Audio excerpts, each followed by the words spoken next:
ഈ താമി എടുത്തു വെക്കുന്ന ചുവടുകളൊക്കെ വലിയ വലിയ ചുവടുകളാണ്. ഐ മീൻ ഒരു കാലം വേറൊരു കാലം വെക്കുന്നതൊക്കെ ഭയങ്കര നീട്ടമുള്ള ചുവടുകളാണ്. ഇത് ഞാൻ ശ്രദ്ധിച്ചിട്ടുണ്ട്. അതായത് നമ്മുടെ ശരീരഭാഷയായിരിക്കില്ലല്ലോ അവരുടെ. കാരണം അവർക്ക് പലപ്പോഴും ഇങ്ങനത്തെ വലിയ വലിയ ഇപ്പൊ ഒരു സ്ഥലത്ത് നിന്ന് ചാടിയിട്ടൊക്കെ അല്ല അപ്പുറത്തേക്ക് ചിലപ്പോൾ പോകേണ്ടി വരിക. ചിലപ്പോൾ ഒരു അരുവിയുടെ അപ്പുറത്തൊരു കല്ല് മാത്രമൊക്കെ ഇട്ട് വെച്ചിട്ടുണ്ടാവുള്ളൂ. ഈ നടത്തത്തിൽ ഈ ബോഡി ലാംഗ്വേജ് അതുപോലെ തന്നെ പിടിച്ചിട്ടുണ്ട് ത്രൂ ഔട്ട്. അതിന് ഒബ്സർവേഷൻ തന്നെയായിരുന്നു മെയിൻ ആയിട്ടുള്ള ഏർപ്പാട്. അത് വനരാജേട്ടൻ അടുത്ത് പറഞ്ഞിട്ടുണ്ടായിരുന്നു. ഇപ്പോ അവരൊരു തോർത്ത് യൂസ് ചെയ്യുന്ന ഒരു സാധനം, അവർ റെഗുലർലി യൂസ് ചെയ്യുന്ന ഒരു സാധനമാണ് തോർത്തും. അതായത് അവരൊരു ഡ്രസ്സ് ഇട്ട് കഴിഞ്ഞാൽ തന്നെ അവർക്ക് തോർത്ത് വേണം. അവർക്ക് ആ തോർത്ത് എടുത്തിട്ട് അവർ ഏത് രീതിയിൽ അവർക്ക് ആക്ടിവിറ്റി ചെയ്യാൻ പറ്റും. പെട്ടെന്ന് ഒരു സാധനം കെട്ടാനാണെങ്കിലോ അല്ലെങ്കിൽ ഇപ്പൊ പാമ്പ് കടിക്കുന്ന സമയത്താണെങ്കിൽ അവരത് യൂസ് ചെയ്യും.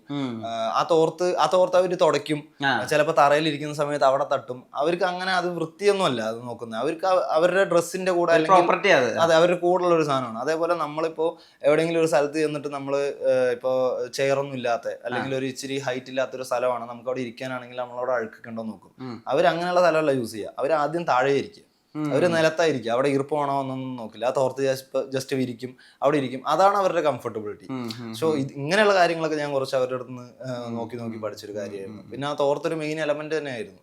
പിന്നെ അന്ന് സമരം നടക്കുന്ന സമയത്തായാലും നിങ്ങൾ അതിന്റെ ഫുട്ടേജ് നോക്കിക്കഴിഞ്ഞാൽ അവർ മാക്സിമം വയർ ഇറുക്കി കെട്ടാനായിട്ട് ഉപയോഗിച്ചിരുന്നത് തോർത്താണ്. ആ ഒരു പെയിൻ, ഭക്ഷണമൊന്നും ഉണ്ടാവില്ല. നമുക്ക് ഈ തോർത്തൊന്നും ഇടുക്കി കെട്ടിക്കഴിഞ്ഞാൽ അതെ നമ്മുടെ ഈ ശരീരം എന്ന് പറയുന്നത് ഒന്ന് ടൈറ്റ് ആകും.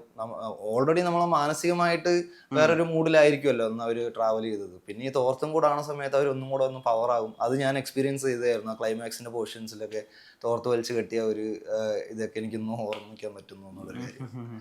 ഈ 12ാം ക്ലാസ്സിൽ പഠിക്കുമ്പോഴാണ് ഈ സിനിമ അഭിനയം മനസ്സിലാക്കി കയറുന്നത് മനസ്സിലാക്കിയിട്ടുണ്ട് ഞാൻ. 12ാം ക്ലാസ് കഴിയുമ്പോൾ ഏത് പോയിന്റിലായത് ഇത് കൊള്ളാം, നമുക്ക് ആ പോസ്റ്ററിലുള്ള ഒരു തലയിൽ എന്നെ കണ്ടാൽ രസമായിരിക്കും, അങ്ങനെ ഒരു ചിന്ത അതെപ്പോഴാണ് വരുന്നത്? 12th ആക്ച്വലി സിനിമയുടെ സെറ്റിലേക്കാണ് ഞാൻ ഇറങ്ങുന്നത്. അതായത് സിനിമ എന്താ എന്ന് അറിയണം എന്നുള്ളൊരു കൗതുകമായിട്ട് ഞാൻ ഇറങ്ങിപ്പോയൊരു സമയമാണ് +2 എന്ന് പറയുന്നത്. അതിന് മുമ്പേ എനിക്ക് അഭിനയം തുടങ്ങിയിരുന്നു. ഞാൻ സ്കൂളിലൊക്കെ തന്നെ ഇപ്പോൾ ക്ലാസ്സിൽ നമുക്ക് ഇപ്പോൾ പഠിത്തത്തിലൊന്നും വലിയ കോൺസെൻട്രേഷൻ ഇല്ല, നമ്മളൊരു മീഡിയം മൂഡിൽ അങ്ങ് പഠിച്ചു പോകും. പക്ഷേ ഈ യൂത്ത് ഫെസ്റ്റിവലും കലാപരമായ കാര്യങ്ങളൊക്കെ വരുന്ന സമയത്ത് നമ്മളെ ക്ലാസ്സിലൊന്നും വിളിക്കുമല്ലോ, ആരൊക്കെ അഭിനയിക്കാൻ പേര് കൊടുക്കുന്നത് അല്ലെങ്കിൽ കലോത്സവത്തിന്, അപ്പം നമ്മൾ ആദ്യം ചാടി എണീക്കും. അപ്പോൾ അവിടെ നിന്ന് തുടങ്ങിയതാണ് ഈ ഒരു എക്സൈറ്റ്മെൻറ്റ്. അപ്പോൾ അവിടെ നിന്ന് നമ്മൾ നാടകങ്ങളൊക്കെ ചെയ്യാൻ തുടങ്ങി. സ്റ്റേജ് ഫിയർ ഒക്കെ നമുക്ക് അവിടെ നിന്ന് തന്നെ പോയി, സ്കൂളിൽ നിന്ന് തന്നെ. പിന്നെ +2 എടുക്കുന്ന സമയത്ത് തന്നെ ഞാൻ ഗവൺമെൻറ് സ്കൂളിലാണ് പഠിച്ചത്. കാരണം കലോത്സവങ്ങളും ഇങ്ങനെ സ്റ്റേറ്റിലേക്ക് പോകാൻ, നാഷണലിലേക്ക് പോകാൻ എന്നുള്ളൊരു പരിപാടിയൊക്കെ അവിടെയാണ്. സോ +2ലേക്ക് വന്ന ശേഷം ഞാൻ ഇത് തന്നെ ഈ കോഴ്സ് അതായത് കമ്പ്യൂട്ടർ ആപ്ലിക്കേഷൻ എടുത്തു കഴിഞ്ഞാൽ നമുക്ക് ഇങ്ങനെ പോയി പഠിക്കാൻ പറ്റുള്ളൂ എന്നുള്ളൊരു മൂടൊന്നുമില്ല. ഏതാണ് കുറച്ച് ഈസിയസ്റ്റ് ആയിട്ടുള്ളതെന്ന് നോക്കുമ്പോൾ കൊമേഴ്സ് ആയിരുന്നു. അപ്പോൾ ജസ്റ്റ് ഒന്ന് പഠിച്ചു പോവുക എന്നുള്ളൊരു മൂഡിലാണ് ഞാൻ കൊമേഴ്സ് സെലക്ട് ചെയ്തത്. അപ്പോൾ കൊമേഴ്സ് സെലക്ട് ചെയ്തത് എന്തിനാണെന്ന് വെച്ച് കഴിഞ്ഞാൽ ഈ കലോത്സവങ്ങൾക്ക് മെയിനായിട്ട് പാർട്ടിസിപ്പേറ്റ് ചെയ്യണം, അതിലെന്തെങ്കിലുമൊക്കെ ചെയ്തൊന്ന് അവാർഡൊക്കെ കിട്ടണം എന്നുള്ളൊരു മൂഡിലായിരുന്നു. സോ അത് ആ പ്രോസസ്സ് അതുപോലെ നടന്നു. പിന്നെ +2 പുറത്തിറങ്ങുന്ന സമയത്താണ് എനിക്ക് ആദ്യമായിട്ട് ജൂനിയർ ആർട്ടിസ്റ്റിന്റെ കോർഡിനേറ്റർ വഴി മലർവാടി എന്ന് പറഞ്ഞൊരു സിനിമ നടക്കുന്നുണ്ട്, അപ്പൊ അതിലേക്ക് നമുക്ക് പോവാന്ന്. അപ്പൊ ഇതാണ് നമ്മുടെ തുടക്കം. അതായത് കലോത്സവങ്ങൾ കളിച്ച പോലെയല്ല, നമുക്ക് സിനിമ സെറ്റിലേക്കാണ് നമ്മൾ പോകുന്നത്. 2007 വർഷം. അതെ, ആ ഒരു സമയത്താണ് മലർവാടിന്റെ സെറ്റിലേക്ക് ഞങ്ങൾ ട്രാവൽ ചെയ്യുന്നതും ആ ഒരു ക്രൗഡ് കാണുന്നതും സിനിമയുടെ ലൈറ്റ് കാണുന്നതും ആ ഒരു മൈക്കിൽ വരുന്ന ആ ഒരു വോയിസ് കേൾക്കുന്നതൊക്കെ ഞാൻ അവിടെ നിന്നാണ്. അപ്പോൾ മലർവാടിയും പോക്കറ്റ് രാജയും വർക്ക് ചെയ്ത ശേഷം എനിക്ക് മനസ്സിലായി ഈ ക്രൗഡിൻ്റെ ഇടയിൽ നിന്ന് ക്യാമറയിലേക്കുള്ള ദൂരം കുറച്ച് കൂടുതലാണ്. അപ്പോൾ എനിക്ക് അറിയത്തില്ലായിരുന്നു, അതായത് ആരെ ഫോളോ ചെയ്ത് കഴിഞ്ഞാലാണ് ഒരു AD ഉണ്ട് അല്ലെങ്കിൽ ഒരു അസോസിയേറ്റ് ഉണ്ട്, ഒരു കോ ഡയറക്ടർ ഉണ്ട് സിനിമയ്ക്ക് എന്നുള്ളത് പ്രോസസ്സൊന്നും എനിക്ക് അറിയില്ല. അപ്പോൾ ഈ ഒരു പ്രോസസ്സ് എന്തായാലും പഠിക്കണം, അത് പഠിച്ചു കഴിഞ്ഞാൽ നമുക്ക് അവിടെ എത്താൻ പറ്റുള്ളൂ എന്ന് മനസ്സിലായി. കാരണം ഞാൻ അന്ന് കാണുന്ന സമയത്ത് അവിടെ നിൽക്കുന്ന എല്ലാവരും ലെജൻസ്. അമ്പിളിച്ചേട്ടനാണ്, സുരാജേട്ടനുണ്ട്, സലീം സാറുണ്ട്, ദിലീപേട്ടനാണ് പ്രൊഡ്യൂസറാണ്. അപ്പോൾ ദിലീപേട്ടൻ വരുന്നു സെറ്റിലേക്ക്. എനിക്ക് ഇവരെയൊക്കെ കാണുമ്പോൾ എക്സൈറ്റ്മെന്റ് കൂടുക, കൗതുകം കൂടുന്നു. പക്ഷെ നമുക്ക് പോയി സംസാരിക്കാൻ പറ്റുന്നില്ല. അപ്പോൾ സംസാരിക്കാനുള്ള ഒരു പോയിന്റിലേക്ക് നമ്മൾ എത്തിപ്പെടണം എന്ന് മനസ്സിലാക്കിയിട്ടാണ് ഞാൻ വിഷ്വൽ കമ്മ്യൂണിക്കേഷൻ പോയി പഠിച്ചതും കോൺടാക്ട്സ് ഒക്കെ കിട്ടിയതും. അവിടെ നിന്നാണ് എനിക്ക് മനസ്സിലാവുന്നത് സിനിമയിൽ എന്തൊക്കെ ഡിപ്പാർട്ട്മെന്റ്സ് ഉണ്ട്, ആരെ കണക്ട് ചെയ്താലാണ് നമുക്ക് അവിടെ എത്താൻ പറ്റുക എന്നുള്ളതൊക്കെ ഞാൻ കുറച്ചായി പഠിക്കും. പിന്നെ എനിക്ക് മാസ്റ്റർ എന്നുള്ള സിനിമ കിട്ടിയ സമയത്ത് ഓക്കെ ആയിരുന്നു, ഇതാണ് സിനിമയുടെ ഒരു പ്രോസസ്സ്, അല്ലെങ്കിൽ ഇങ്ങനെ ചെയ്താലേ നമുക്ക് അവിടെ എത്താൻ പറ്റുള്ളൂ എന്നുള്ളത് മനസ്സിലാക്കിയതൊക്കെ മാസ്റ്ററിലായിരുന്നു. പിന്നെ മാസ്റ്റർ റിലീസ് ആയ ശേഷമാണ് എൻ്റെ ഫേസ് ആദ്യമായിട്ട് ഞാൻ ആദ്യമേ മലർവാടിയിൽ ഞാൻ പ്രതീക്ഷിച്ചിരുന്നു എൻ്റെ ഫേസ് എവിടെയെങ്കിലും കാണുന്നുള്ളത്. കാരണം ഒരു ക്യാമറ വെച്ച സമയത്ത് അതൊരു സൂം ക്യാമറയാണെന്നുള്ളത് എനിക്കറിയില്ല, അത് എവിടെയാണ് ഫോക്കസ് ചെയ്യുന്നത് അറിയില്ല. പക്ഷെ ഞാൻ ആ ക്യാമറയുടെ മുമ്പിൽ പോയി നിന്നിട്ട് പല ഗോഷ്ടികളൊക്കെ കാണിച്ചിട്ടുണ്ട്, അതായത് ആ സീനോട് സംബന്ധിച്ച്. പക്ഷെ ഞാൻ സിനിമ കാണുന്ന സമയത്ത് അതൊന്നും ഇല്ല, അത് വേറെ ആരെയോ ഫോക്കസ് ചെയ്തിട്ടിരിക്കുകയായിരുന്നു. പക്ഷെ അതൊക്കെ മനസ്സിലാക്കിയത് ഞാൻ മാസ്റ്ററിലാണ് ആദ്യമായിട്ട് സ്ക്രീനിൽ ഫേസ് കാണുന്നത്. അപ്പൊ ഇപ്പൊ ഒരു ക്യാമറമാൻ പറയുന്നു കുറച്ച് ലെഫ്റ്റിലേക്ക് വാ, ഇതാണ് നിന്റെ പോയിന്റ് എന്നൊക്കെ പറയുമ്പോഴാണ് ഓക്കെ ഇപ്പോഴാണ് നമ്മൾ ഫോക്കസ് ചെയ്യുന്നതൊക്കെ മനസ്സിലാക്കിയത് ഞാൻ അവിടെയായിരുന്നു. സോ അങ്ങനെയാണ് ആ ഒരു ട്രാവൽ തുടങ്ങിയത്. പ്രണവിന്റെ ഒരു ജേർണി നരിവേട്ടയിലേക്ക് ആലോചിക്കുമ്പോഴേ മനസ്സിലാക്കുന്നത് ഇതൊരു മോഷൻ പോസ്റ്റർ ഒരു ഫിലിം എന്തൂസിയസ്റ്റ് എന്നുള്ള രീതിയിൽ ഷെയർ ചെയ്യുന്നു, അവിടേക്ക് ഒരു അവസരം വരുന്നു എന്നുള്ളതാണ്. അതെല്ലാവർക്കും അറിഞ്ഞു, ഇപ്പൊ അത് വേറെ പ്രസിദ്ധമായിട്ടുള്ള ഒരു കഥയാണ്. പക്ഷെ അതിനെ പിന്നെ ആലോചിച്ച് നോക്കുമ്പോൾ പ്രണവിന് ഇത് ലക്കായിട്ടാണോ തോന്നിയിട്ടുള്ളത്, അതോ കുറെ കാലങ്ങളായിട്ടുള്ള ശ്രമത്തിന്റെ കാത്തിരിപ്പിന്റെ ഒരു കാര്യം, ഈ യൂണിവേഴ്സ് കേൾക്കുക എന്നൊക്കെ പറയുന്ന ഒരു ഏരിയ ഉണ്ടല്ലോ, ഈ മാനിഫെസ്റ്റേഷൻ എന്നൊക്കെ പറയുന്നത്, അതായിട്ടാണോ, ഏതാ തോന്നുന്നത്, ഭാഗ്യമാണോ അതോ? രണ്ടുമായിട്ട് നമുക്ക് പറയാൻ പറ്റും. കാരണം സിനിമ എന്ന് പറയുന്നത് നമ്മുടെ ഹാർഡ് വർക്കും വേണം, നമ്മുടെ ടൈം എന്ന് പറയുന്ന ഒരു സാധനമുണ്ട്, അതിൻ്റെ ലക്കും ഉണ്ട്. ഈ 3 കാര്യങ്ങളും പ്രോപ്പർലി വർക്ക് ചെയ്തുകൊണ്ടിരിക്കുന്ന സമയത്ത് അത് വർക്ക് ആവുള്ളൂ. ഇത് എങ്ങനെയെന്ന് വെച്ച് കഴിഞ്ഞാൽ എൻ്റെ ഒരു പ്രോസസ്സും എൻ്റെ ഒരു സ്ട്രാറ്റജി ആയിരുന്നു അതായത് പണ്ടത്തെ പോലെ ഇപ്പോൾ ശ്രീനിവാസൻ സാറ്, തമിഴിൽ ഭാഗ്യരാജ് സാറ്, അങ്ങനെയുള്ളവരെ കമ്പയർ ചെയ്യുന്ന സമയത്ത് അവരൊക്കെ ഓഡിഷൻസ് പോകുന്നത് ഡെയിലി രാവിലെ എണീക്കുക, ഭക്ഷണത്തിനെ കുറിച്ചൊന്നും ചിന്തിക്കില്ല, ഏത് ഓഫീസിലേക്കാണ് ഇന്ന് നമ്മൾ ഈ ഫോട്ടോ ആയിട്ട് പോകേണ്ടത് എന്നുള്ളതാണ് അവരുടെ തോട്ട് ആദ്യം വരിക. അതായത് ഡെയിലി ഓരോ ഓഫീസ് അവർക്ക് കയറി ഡയറക്ടറെ കാണാൻ പറ്റുമോ ഇല്ലയോ, അവിടുത്തെ അസിസ്റ്റൻസിൻ്റെ അടുത്ത് അവർ ഫോട്ടോ കൊണ്ട് കൊടുക്കുക.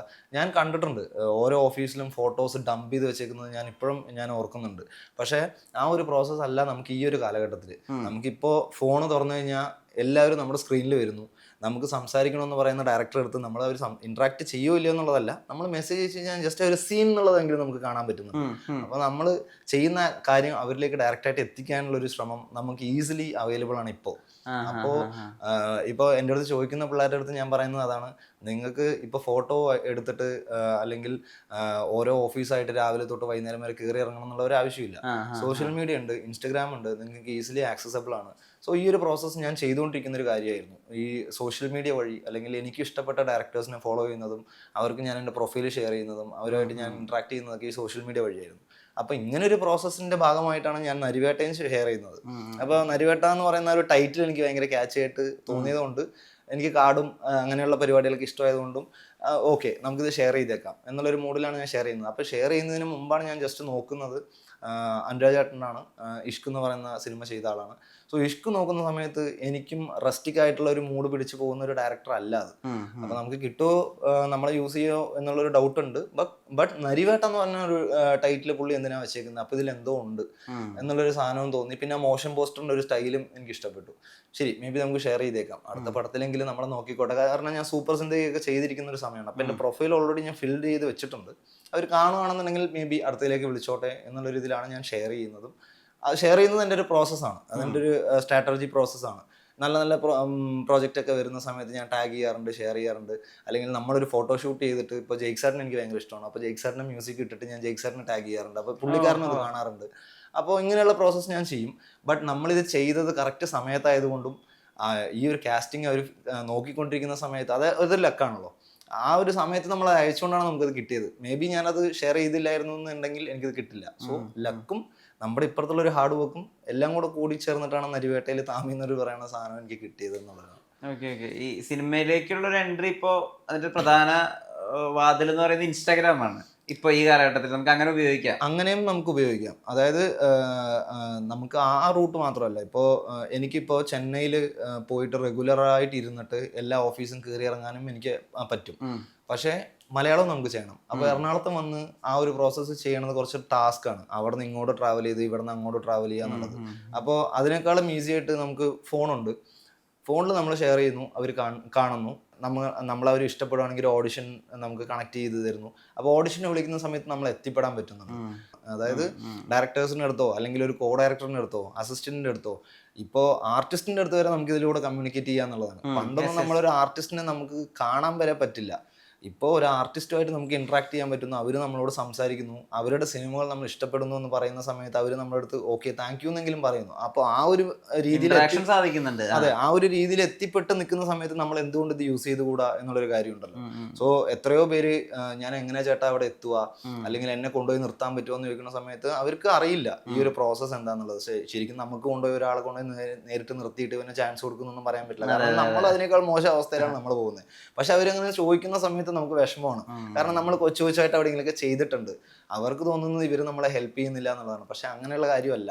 നമുക്ക് നേരിട്ട് കൊണ്ട് നിർത്താൻ പറ്റില്ല. നമുക്ക് പറഞ്ഞു കൊടുക്കാൻ പറ്റും, നിന്റെ പ്രൊഫൈൽ നീ ബിൽഡ് ചെയ്യുക, നീ അവരുമായിട്ട് കണക്ട് ചെയ്യുക. അപ്പോൾ അവർ തന്നെ തിരിച്ച് നോക്കുന്ന സമയത്ത് നിനക്കൊരു പ്രൊഫൈൽ ഉണ്ടെന്ന് പറഞ്ഞു കഴിഞ്ഞാൽ അവർ തന്നെ വിളിക്കും എന്നുള്ളൊരു കാര്യമാണ്. സോ ഇങ്ങനെയുള്ളൊരു പ്രോസസ്സാണ് ഞാൻ ഫോളോ ചെയ്ത് വരുന്നത്. ഞാൻ എനിക്ക് അറിയുന്ന പിള്ളേരുടെ അടുത്ത് ഞാൻ പറഞ്ഞു കൊടുക്കുന്നത് ഇത് തന്നെയാണ്. സോ അത് കുറച്ചും കൂടെ വലിയ ചിലവുള്ള കാര്യമില്ല, അങ്ങോട്ടും ഇങ്ങോട്ടും ട്രാവൽ ചെയ്ത് പോകേണ്ട കാര്യമില്ല. നെറ്റ് റീചാർജ് ചെയ്യുന്ന നിങ്ങൾ റീൽസ് കണ്ടുകൊണ്ടിരിക്കുന്ന സമയത്ത് നിങ്ങൾ ഈ ഒരു പ്രോസസ്സും കൂടെ ചെയ്ത് കഴിഞ്ഞാൽ നിങ്ങൾക്ക് അവിടേക്ക് എത്തിപ്പെടാൻ പറ്റും എന്നുള്ളൊരു കാര്യം ഞാൻ എല്ലാവരോടും പറയാറുണ്ട്.